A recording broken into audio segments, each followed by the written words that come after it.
On November 21st, President Vladimir Putin of Russia authorized the launching of a new type of weapon system, an intermediate range ballistic missile called the Oreshnik, which has now been dominating a lot of the news out there. A lot of people, both inside Russia and outside and in the West and in the United States, are all trying to figure out exactly what this weapon is and what it can do. We had Professor Ted Postol from MIT on shortly after I think like right after, the day after, to give us an initial assessment of what these missiles might be like and what their capabilities are, et cetera.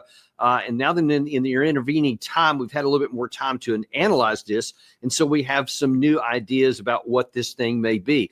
And we have Ted back on with us today very graciously to give us an update on what some of this. And we're going to look at this in light of some of the claims that have been made since you were actually on, and we'll examine those in some detail. But first of all, Professor, welcome back to the show as always. Well, it's a great pleasure to be here as always.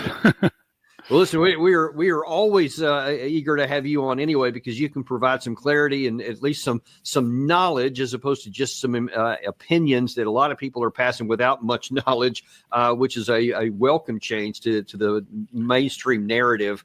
But before we get into your presentation, I want to kind of get a running start by showing you what some key people are actually saying about this. First of all, one of the claims that Putin is making is that this is a missile that cannot be intercepted by current technology. Такому оружию на сегодняшний день не существует. Ракеты атакуют цели со скоростью 10 махов. Это 2,5-3 километра в секунду.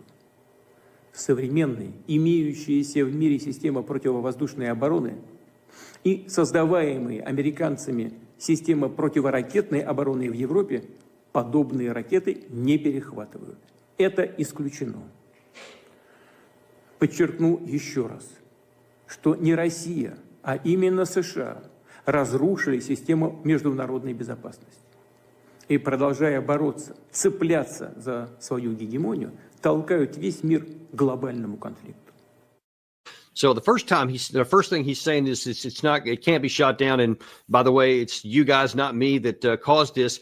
And then I think to add another layer of seriousness to this, I believe it was the next day, he came out and said that this has this equivalent impact of a strategic, i.e. tactical or nuclear weapon, but with conventional means. Here's what he said. Ракетная система «Орешник» — это не просто эффективное гиперзвуковое оружие.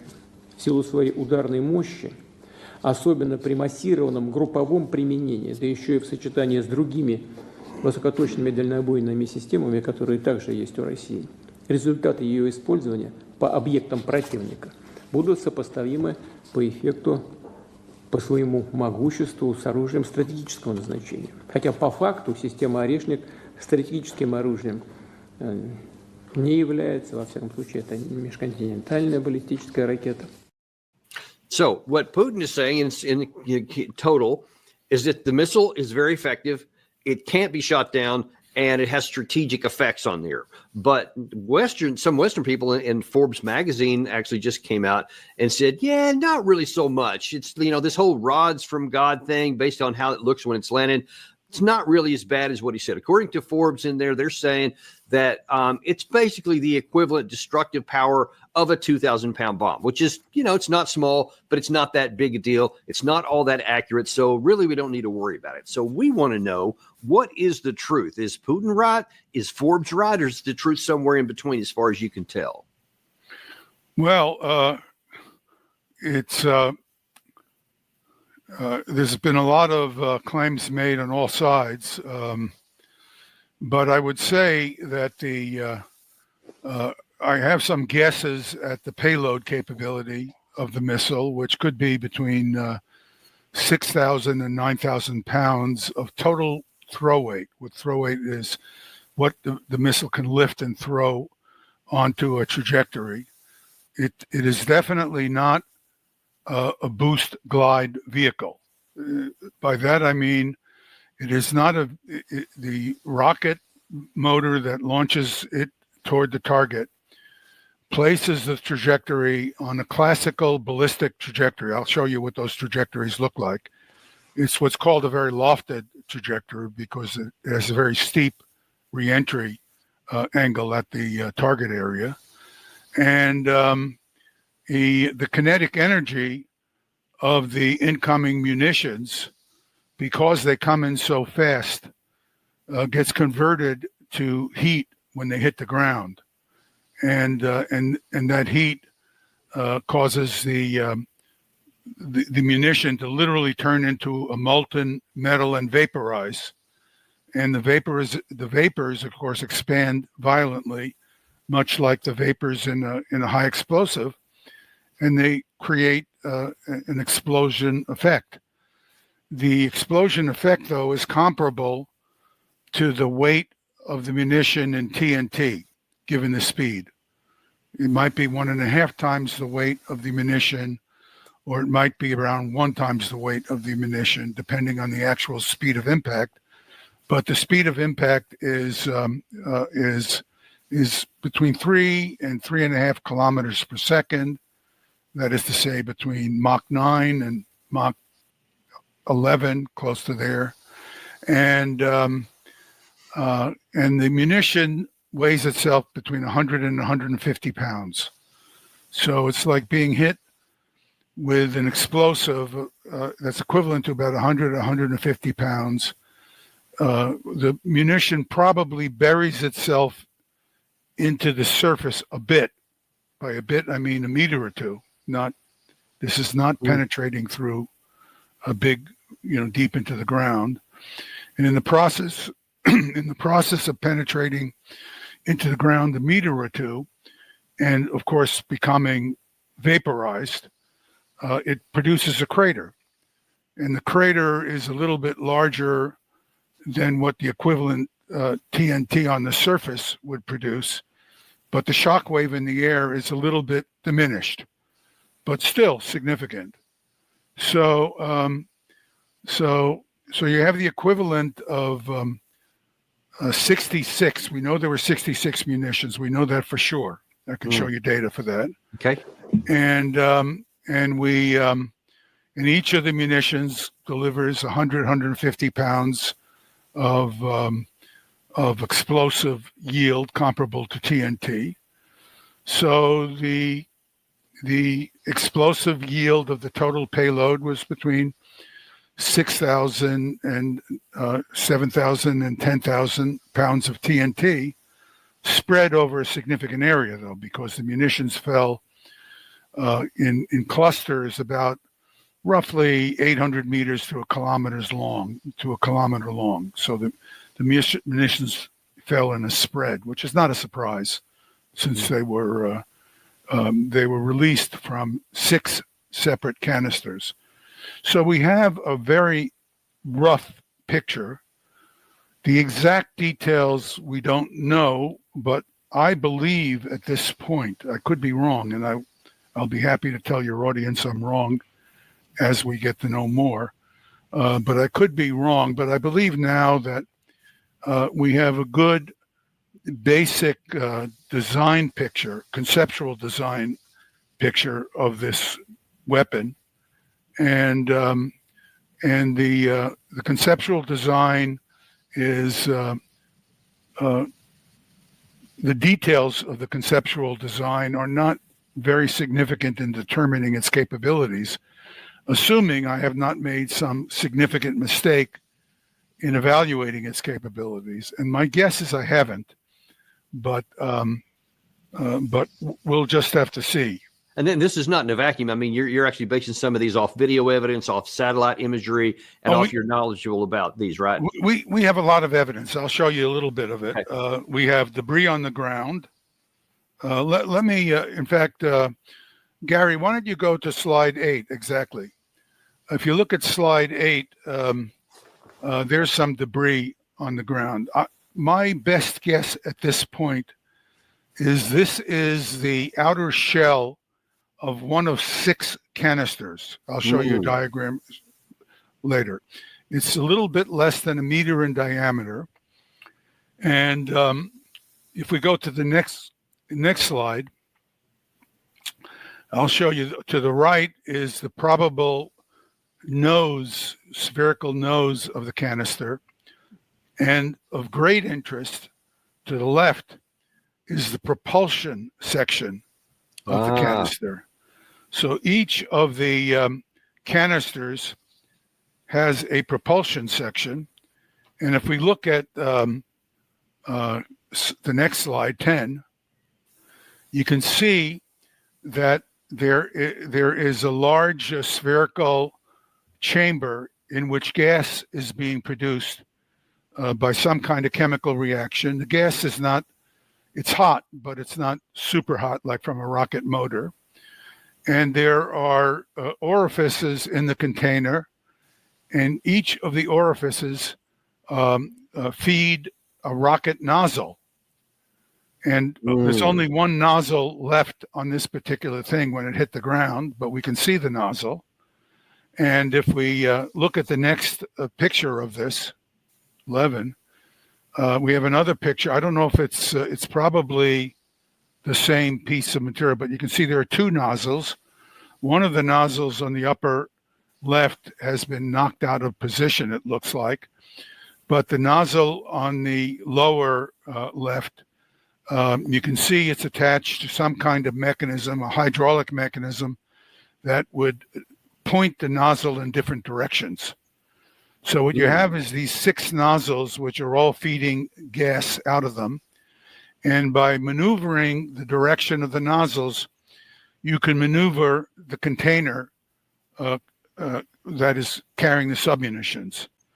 Now, in the next slide, we have a wild-ass guess of what the canisters and the submunitions look like.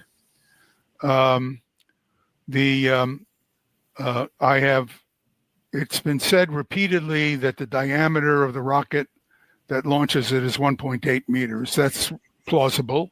It's about the diameter of the first stage of an ICBM, which we know it's derived from. We don't know if it's exactly what variation of ICBM stage, but 1.8 meters is a good, reasonable number. And I've heard many people say from the Russian side, especially, that it's a variant of the RS-26 Russian rocket. Does that match what you understand?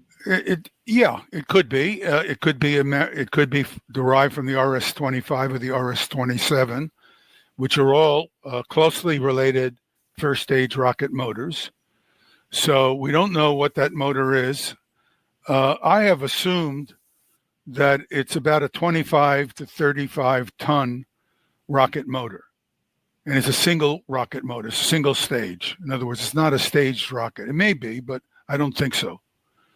Because the first stage of an RS-26 or an RS-27 should be able to achieve the range and speed that we observed in the flight.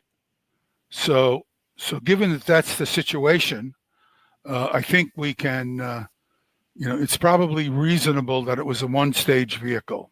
Okay. And what I've, to the left of the stage, which is a 1.8 meter diameter, I postulated 6 canisters in in 2 tiers. If you look to the right, you can see how they're arranged geometrically and how the submunitions are arranged within each of the canisters. And by the way, do you know what the submunitions are composed of? If it's an inert thing, what is it? What is the material? I have no idea, but the material is what I've assumed in this case. The canister that the munitions are made of iron, just because I needed a density in order to get the dimensions of the particular cone-shaped submunitions I show in this diagram. I see. So if it's a more dense material, like a tungsten or something, those munitions would be slightly smaller. If it's a less dense material, they would be slightly larger. But it really doesn't matter. What really matters is their mass, because their mass and their velocity really determines the kinetic energy that is imparted by them.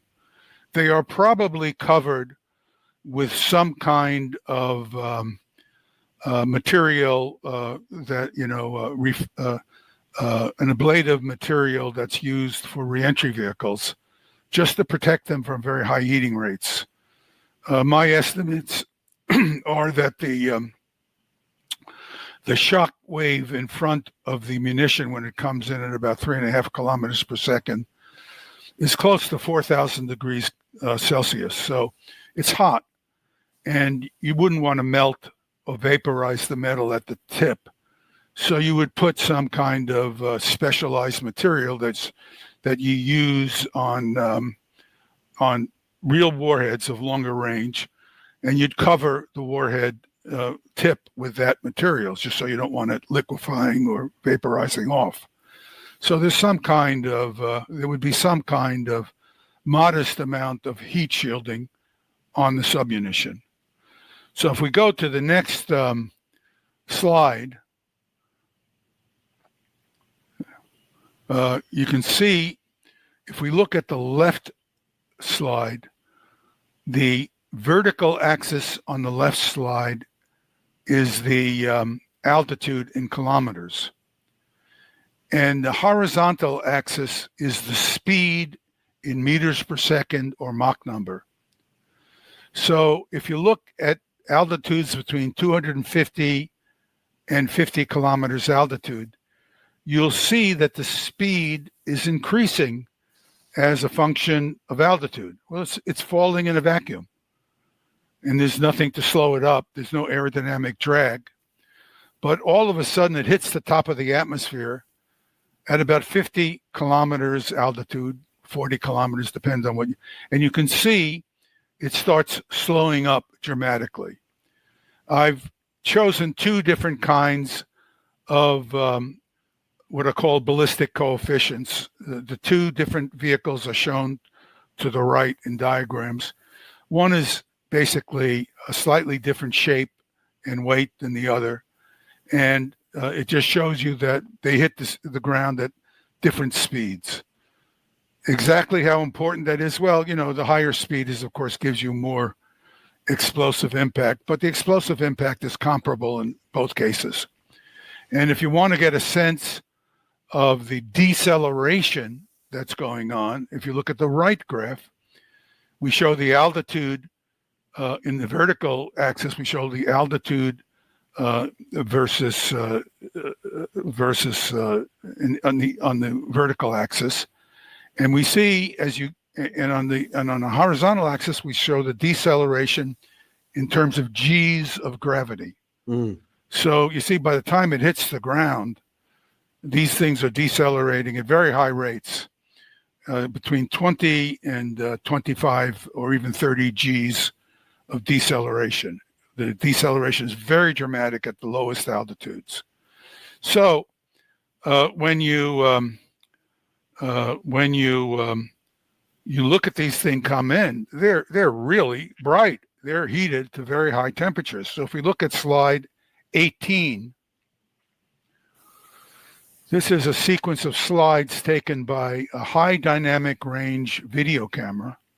By dynamic range, I mean it doesn't get washed. If it's very bright or very dim, the camera can handle the change in intensity, so the whole thing is not washed out.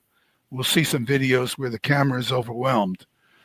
And in the upper right corner, I have which cluster of munitions it is. So we see the first three, the row of first three is a cluster of 6 munitions coming in. The next two images, 4 and 5, is 4 is a second cluster, and 5 is a third cluster, and 6 is a fourth cluster, each carrying 6 munitions. We have 3 images, or 2 images of the fourth cluster. That would be 6 and 7. And then the fifth cluster, we have 6 images of that. So that would be 9, 10, and 11, 8, 9, and 10. And figure 9 is a pretty nice figure because it shows you, we get all of the munitions very clearly seen in length. Yeah. But these are bright, there's stuff burning off them. And then the 6 cluster. So we see 36 munitions come in. And now, if we want to understand what the trajectory of this missile was, let's go back 2 slides, Gary. Good. You can count to 2, Gary. That's good. So no one escapes Gary. You know that. So the slide on the left shows is from altitude 0 to 100 kilometers and a downrange distance of 0 to 100 kilometers. And it shows the very steep powered flight of the one-stage rocket, which burns out at about 60 seconds and 70 kilometers altitude at a speed of about 3.6 kilometers per second, or nearly Mach 11. And then we see on the next slide to the right what the trajectory looks like for 2 cases. One where it goes 1,000 kilometers, or the more important case where it goes 800 kilometers, which is the distance between Kapustin Yar and Dnipro. Now, what I show a drawing at the apogee is a rocket stage that is flipped over. It's flipped over, pointing downward. You could do that easily with small rocket motors at the front and back of the rockets, even on the front or back, but usually you might do it front and back. And you just pulse the motors. It's a long time in flight. By this point, the rocket has been coasting for about 6 or 7 minutes. So it's a long time before it gets to apogee. And so you can very slowly tip it over. So the canisters can be pushed just frontward, outward. And the canisters have these rocket motors on, very low thrust rocket motors, and they can make sure that they're in the right orientation and maybe even gain a little velocity, but probably not much. And if there's no velocity gained, by the time they reach an altitude of 200 kilometers, they're already traveling at over Mach 11. Of course, they'll slow up tremendously at a 50-kilometer altitude, and they'll slow up to speeds of maybe Mach 9 or 10 or so. So, and I'm sorry, Ted, what is the impact speed? Once it slows down from 50 onward, what is the impact speed to your estimation? The impact speed is probably, impact speed is probably around Mach 10 or so. Oh, okay, so still quite substantial. Oh, it's quite fast. It's quite fast. No, it's quite a good impact speed. So the munition is a ballistic munition. It's a ballistic missile. Hypersonic is because people have learned the term hypersonic, which simply means its speed is above 5 kilometers per second, and which Mach 5, and other than that, it's a ballistic missile that's going at around Mach 5. So what can you tell us about the impact once they see it? Because one of the big things Putin said was this is going to have strategic impact, almost as though it was like a tactical nuclear weapon, but without all of the side effects or so. But from some of the pictures we've seen of the impact side, it doesn't seem to be that big. So what is your estimate of the impact on the target itself? Well, I think the impact energy is equivalent to 100 or 150 pounds, maybe 200 pounds, depending on the impact speed of TNT. If we look at slide 20, we can see a sequence of 5 photographs. This is taken with a closed circuit TV that is overwhelmed. It has a low dynamic range. So this is the bright, large images are due to the poor dynamic range of the particular camera. So what I've done is made a wild guess about roughly where the munitions are within these clouds of brightness. And there's 6 images in this particular case. And as we see them go to ground, if you look at the 5th and 6th images, you can see bright spots on the horizon where they impacted, but they're not enormously bright spots. And if we look at the next slide,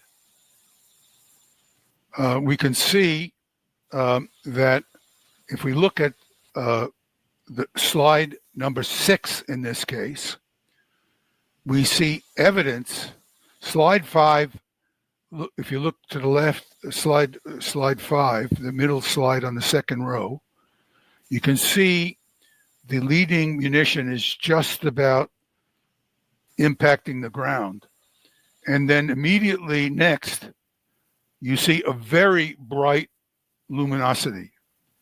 My guess is that is a significant ground explosion caused by something detonating. In other words, this munition hit something that then detonated. Could be, a rocket motor that's in production. And these fell inside a facility where rocket motors were being manufactured. I wonder if you can answer. One of our guests is ask a question here, which is similar to one that I wondered as well. And they say, what is and in fact, does it even have the capacity? Those are inert warheads you talked about, but can they launch explosive power if they have different kind of warheads? Well, if you made the munitions out of high explosives, which would be hard to do because the density, you want to keep these things very dense. And in order to make them very dense, you have to give them slender bodies, and they have to have a high weight in a slender body. So putting high explosives in them could be difficult in terms of the packaging. I haven't studied that in detail, but my intuition tells me you'd have to work at it. You could probably do it, but the best you could do is maybe double the explosive power, because half of the power, if you had equivalent weight of TNT and the kinetic energy of equal to TNT, you get double the energy. So you'd have a 200 or 300 pound explosive in effect. So would it be fair to say that if you wanted the explosive effect on the target, that a different missile might be like the Kinzhal, for example, which I understand does have explosive payloads? Yeah, but the Kinzhal has a significant explosive payload, and it hits the ground at maybe 2 or 3 kilometers per second. And if it slows up enough, which it might do, it can penetrate into the ground. You want to penetrate into the ground. In order to penetrate into the ground, you want to hit the ground slowly enough that you don't crush up the munition. Let's go to slide 30, if we can. There's a lot of confusion about this, so I put this slide together.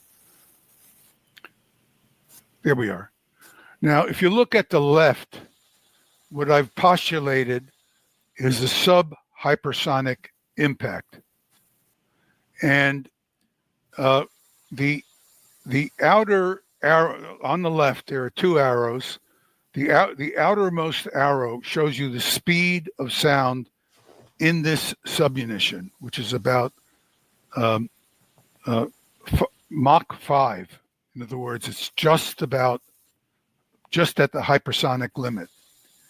Now, if the submunition comes in at a speed of Mach 3, which is what I postulate here, then when it hits the surface, the pressure from hitting the surface can be transmitted through the body of the vehicle, so it doesn't crush up. In other words, it doesn't come in so fast that it crushes up. to the right, I show a hypersonic impact, where the submunition speed is shown to be much larger.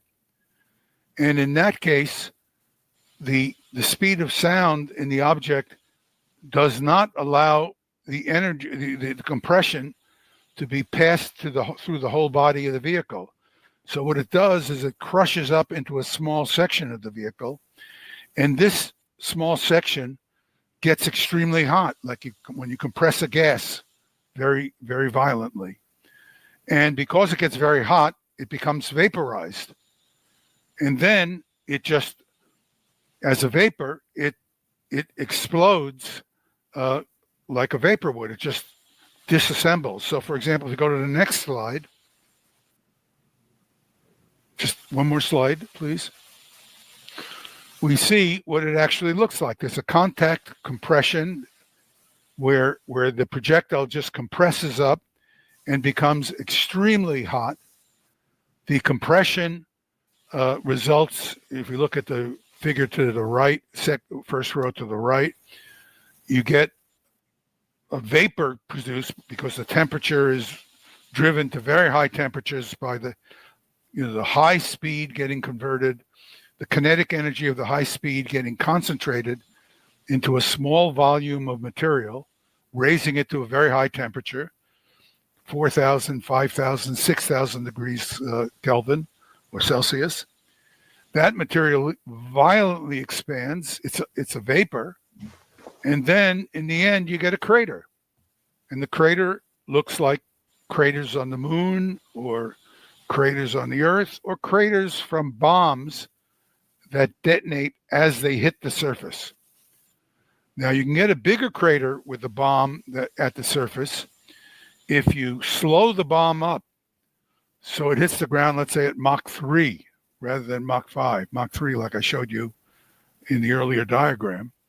Then the bomb can survive the impact as a unitary munition, and it will have enough momentum to penetrate into the ground, sometimes 3 or 5 or 6 meters. That depends on the ground, or if it's penetrating concrete, a shorter distance, depending on the concrete. So when you detonate that, it makes a tremendous, because all of the munitions is now inside the material in which it's detonating, and it creates a devastating effect in the ground. Or if it's in a chamber. That's a perfect segue. It creates a devastating effect. So the question is, Putin claimed in that clip I showed earlier that this has strategic effects, that it has devastating consequences on the ground. But I know that you looked at some of the satellite imageries we've seen, and do you see corresponding significant destruction, or is he exaggerating? How do you view that from what you've seen? I don't know if he's my view of Putin. This runs against my view of Putin. What he's saying is not. I don't even like to say it's not correct. It's not. He's saying it in a way that I do not understand.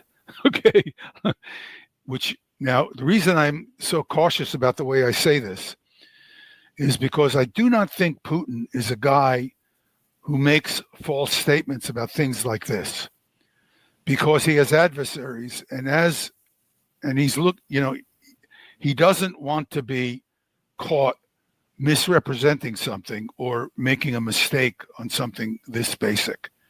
So whatever he's saying is different from what I understand, but I'm not sure it's different from what he understands. This kind of thing may be the result of miscommunication from overly enthusiastic technical people who have given him words to say, and who do not appreciate the political way that these words could backfire. And he may have been misinformed. I had an experience like this. I got in trouble with George H.W. Bush because I was reporting that the Patriot basically intercepted no warheads in the Gulf War of 1991. And President Bush, quite honestly, He did not lie. He went to Raytheon and he said they intercepted 45 of 47 Scuds. He was told that, as was incidentally Dick Cheney, the then Secretary of Defense, were both told that, and neither of them knew what actually happened until Moshe Aarons, who was the Minister of Defense in Israel, met with them in the White House in February and said, no, it's not true. Wow. So you can imagine how pissed these guys were because, and I heard rumors that Cheney was out there looking for me. I don't know what I did. All I did was tell. But, he's Ted. He's still looking for you, by the way. Yeah. By the way, just be careful.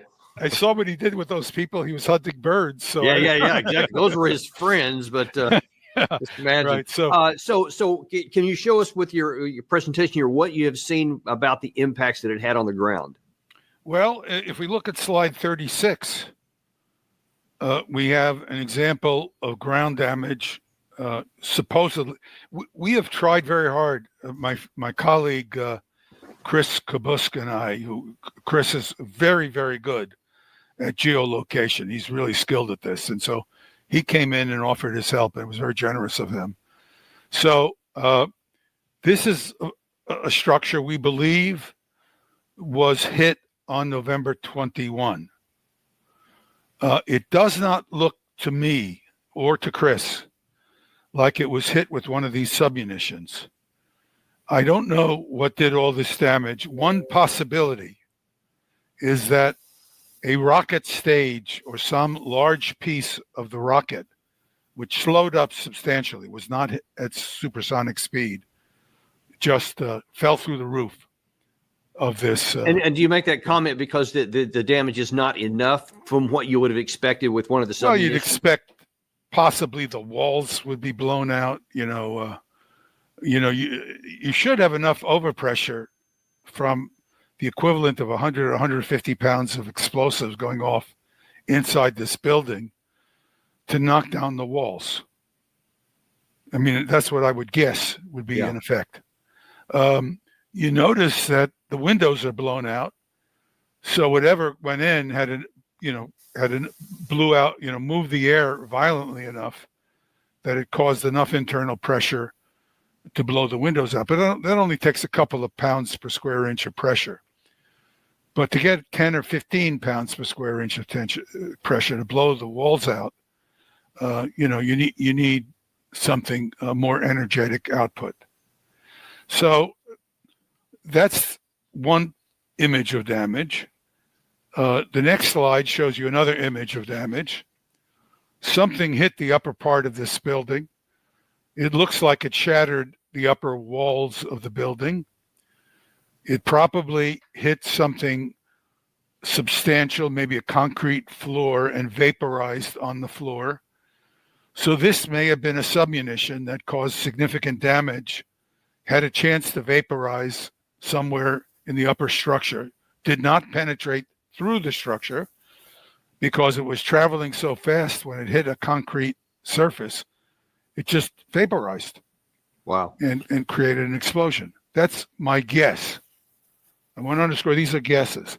We have not been able to find very significant images of damage.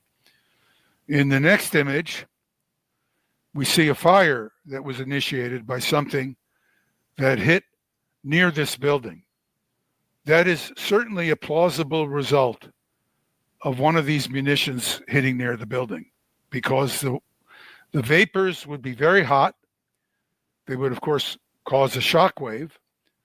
But if they were close enough to something that was combustible, they could set things on fire. And that's what looks like it possibly happened here. In the next image, it's not even clear what happened here. I can't even be sure that we're seeing damage of any kind. This is supposedly damage of some kind. Maybe there was something that got hit further away behind this man who's cleaning up something, but it's not clear what we're seeing. If we look at the next image, it looks like some things hit the ground and set fire. They didn't leave large explosive craters, but they set fire to shrubbery or something, and that could have been submunitions. But if I then go to the next two slides, there's pictures of general damage inside buildings and at buildings, but there's nothing leveled. Yeah. And, a 500-pound bomb, if it hit one of these buildings, would level it. You would see a flat building. And if you look at damage in Dnipro from earlier attacks prior to November 21, where the attacks were with cruise missiles, Iskanders, and things like that, you see significant craters and you see flattened buildings. You don't see that in this particular case. We're just unable to see it. So if I'm wrong, first of all, anyone in the audience who thinks they have found damage from November 21, please send me information. I'm extremely interested in this. What I've found so far is consistent with the phenomenology that I would expect. So I'm not surprised by this.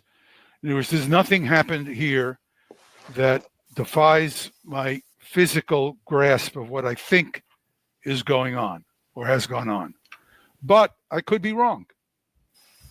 So if I can tell me if my summary is correct. So these missiles, we can't intercept them. We can't intercept them, right? Okay. Secondly, so the inert warheads that come in did not have explosive power, so they can cause damage on the ground. And as you showed in that one, if it hits something, they have explosive power. There's like 100-pound munition through your roof, and so it's not gonna like wipe out something. At least it didn't in this particular. Not from what we can tell. But then the biggest question is, if the warhead is changed to a nuclear one, how would that be different? All bets are off. The vehicle could certainly carry 5, 6, 7, 8 nuclear weapons. In other words, those canisters could be replaced by what's called a boost, just warheads. But probably you'd build what's called a bus, a vehicle that has a little bit maneuver capability and has several warheads placed on it. Instead of building these separate canisters, you might build a single canister that's got a 1.8 meter diameter, and you'd mount, 6 warheads on it. The warheads would be bigger. The bus would be bigger, and the propulsion system would be somewhat more. It'd be about the same, very low pressure rocket motors, not very powerful, just enough to move the warheads around. And would these warheads would they be ground burst or would they air burst? And what's the difference? They could do either. And they could be. Let's see, if you have, they could easily be half-megaton each, 5 or 6 half-megaton warheads. That would, just turn a very large area into devastate a very large area. Would set fires over ranges of 4, 5, 6 miles, 7 miles. In other words, you'd cause a mass fire from the fireball brightness over, 150 square kilometers or 200 square kilometers. So then that would set the whole place on fire. That wouldn't be a tactical nuke. That would be a strategic nuke. Is that correct? Well, it's tactical depending on its range and target. I don't think the Russians. The Russians don't make all these sharp discriminations between tactical and strategic, because tactical is probably on their soil. Tactical is on someone else's soil for Americans, but not for them necessarily. And Gary, could you show that video that has that shows the ranges in time and how long it would take this missile to arrive at different locations? This is what's being reported. Does this seem to be reasonable to you about how long the time of flight is to get to various targets? Yeah, that's reasonable because you'd be using normal you wouldn't be lofting the trajectory, so you wouldn't have to spend all that time. No. Yeah. So some are quite short. The time is short, so it's correct, but it's not. I wouldn't call it new. In other words, Russia already has this capacity in existing missiles, this nuclear capacity. So, is it a new system? Yes. Are there systems that can do similar missions? Yes. Is that important? I don't know. It depends on what, how you think about these things.